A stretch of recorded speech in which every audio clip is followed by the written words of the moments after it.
کبھی کبھی انسان کسی کے بارے میں بہت غلط سوچ لیتا ہے، تبھی تعصب سے دامن جاتا ہے۔ یہ تعصب پھر کبھی دل سے نہیں جاتا۔ میرے ساتھ بھی کچھ ایسا ہی ہوا تھا۔ ان دنوں میں سیکنڈ ایئر کے امتحان سے فارغ ہوئے تو چھٹیاں مل گئیں۔ ایک دن گھر بیٹھی ہوئی بور ہو رہی تھی۔ موسم کافی خوشگوار تھا، ہلکی ہلکی پھوار پڑ رہی تھی اور آسمان پر کالے بادل چھائے ہوئے تھے کہ اچانک میری سہیلیاں آ گئیں۔ وہ کہنے لگیں کہ کلفٹن چلتے ہیں۔ میں نے امی سے اجازت لی اور ان کے ساتھ موسم کا لطف اٹھانے کلفٹن چلے گئے۔ جب ہم وہاں پہنچے تو بارش تیز ہو گئی۔ ساحل پر لوگوں کا ہجوم بارش سے لطف اندوز ہو رہا تھا۔ ہم نے باسکٹ سے کھانے پینے کی چیزیں نکال کر ٹیبل پر رکھی اور ہنسی مذاق کرنے لگی۔ ذرا دیر بعد محسوس ہوا کہ کچھ لڑکے ہمیں گھور رہے ہیں۔ جب ہم ان کی جانب دیکھتے تو وہ دوسری جانب دیکھنے لگتے۔ تبھی ہم نے مسلسل ان پر نظر رکھی تاکہ وہ گھبرا کر چلے جائیں، لیکن اس کا الٹا اثر ہوا۔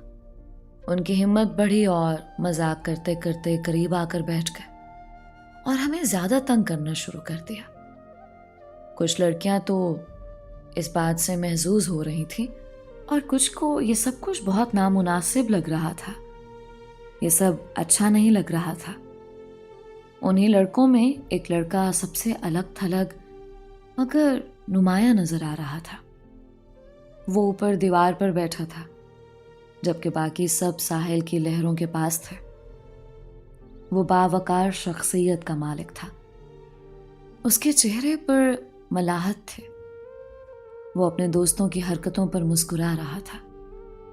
اس کے دوستوں نے ہمیں اتنا تنگ کیا کہ ان سے پیچھا چھڑانا مشکل ہو گیا۔ بالآخر ایک لڑکی نے پولیس والے سے شکایت کر دی اور یہ سارے دھر لیے گئے سوائے اس لڑکے کے جو الگ تھلگ تماشا دیکھ رہا تھا۔ وہ آگے بڑھا اور پولیس والے سے کچھ بات کی، جیب سے کچھ نوٹ نکال کر پولیس والے کو دیے اور اپنے ساتھیوں کو چھڑا لیا۔ تب ہم لڑکیاں ڈری سہمی واپس گھر کو چل دیں۔ اس واقعے کو کافی عرصہ گزر گیا۔ دل پر اس لڑکے کی یاد کے نقوش گہرے ہی رہے۔ تمنا کرتی کہ کاش ایک بار اس سے ملاقات ہو جاتی۔ نہ جانے کیوں میری تمنا تھی کہ ایسا ہی میرا بھائی ہوتا۔ میرا تو کوئی بھائی نہیں تھا، نہ بہن۔ رفتہ رفتہ اس واقعے کی یاد محو ہو گئی۔ ایک روز اپنے آفس میں بیٹھی تھی کہ وہ لڑکا نظر آ گیا۔ بہت خوش ہوئی، بھاگی ہوئی گئی اور اس کو اپنی سیٹ کی طرف لا کر کرسی پیش کی اور چائے منگوائی۔ وہ خوش دلی سے مسکراتا رہا۔ میرے پوچھنے پر بتایا کہ اس کا نام مہربان خان ہے، پشاور سے یہاں پڑھنے کی خاطر آیا ہوا ہے۔ اس نے میرے گھر کا پتہ پوچھا، میں نے بتا دیا اور گھر آنے پر کافی اصرار بھی کیا۔ اس نے گھر آنے کا وعدہ کیا اور چلا گیا۔ ہفتہ بعد وہ ہمارے گھر آیا۔ میں نے گھر والوں سے اس کا تعارف کرایا۔ انہیں بھی وہ پسند آیا۔ میں نے اپنے دل میں اس کے لیے ایسی محبت محسوس کی جو ایک بہن کو اپنے بھائی سے ہوتی ہے۔ اس کے دل میں بھی یہی جذبات میرے لیے تھے۔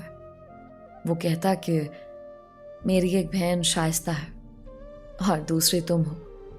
اب وہ جب ہمارے گھر آتا سارے گھر میں خوشی کی لہر دوڑ جاتی۔ اس کی بول چال، بات کرنے کا طریقہ بہت ہی خوبصورت تھا۔ وہ ہمیشہ عمدہ لباس پہنتا اور اچھی بات منہ سے نکالتا۔ اب وہ ہمارے گھر تقریباً روز آنے لگا۔ جس دن میری اس سے ملاقات نہ ہوتی دل کو چین نہ آتا۔ اس کی ایک تصویر بھی میں نے اپنے ڈرائنگ روم میں لگا دی تھی کیونکہ میں نے مہربان کو بھائی اور امی ابو نے بیٹا بنا لیا تھا۔ ہم اکٹھے قریبی پارک میں جاتے، چنے چھولے کھاتے، کولڈ ڈرنک پیتے اور آخر میں وہ میرے دوپٹے سے اپنا منہ پونچھ لیتا۔ میں احتجاج کرتی تو کہتا، بھائی